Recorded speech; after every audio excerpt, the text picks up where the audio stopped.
উদ্দেশ্য হচ্ছে আমরা প্রতি বছরেই ঈদের আগে আগে আমরা মালিক সমিতির শ্রমিক ইউনিয়ন নিয়ে আলোচনা সবাই বসি, সেখানে আমাদের পুলিশের প্রতিনিধি থাকেন। উদ্দেশ্য হচ্ছে সরকারের যে নির্দেশনা, বিশেষ করে ঈদ যাত্রা জনসাধারণ নির্বিঘ্ন করার লক্ষ্যে যাতে ফিটনেসবিহীন গাড়ি, তারপরে ওর নাম কি অতি দ্রুত গতিতে যারা চালক গাড়ি না চালায় এবং সরকার নির্ধারিত ভাড়ার অতিরিক্ত ভাড়া যাতে না নিতে পারে, সেই মেসেজগুলো মালিক সমিতির শ্রমিক ইউনিয়নের মাধ্যমে বাস্তবায়ন করা।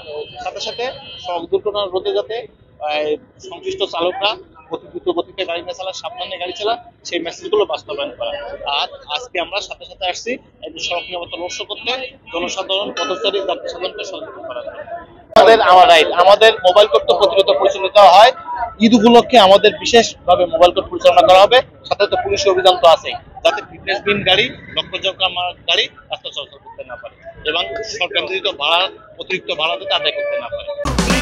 এই ঈদে দেশ জুড়ে কেনাকাটার ফুর্তি হবে শুধু বিকাশে, সাথে ডিসকাউন্ট কুপন, ইনস্ট্যান্ট ক্যাশব্যাক।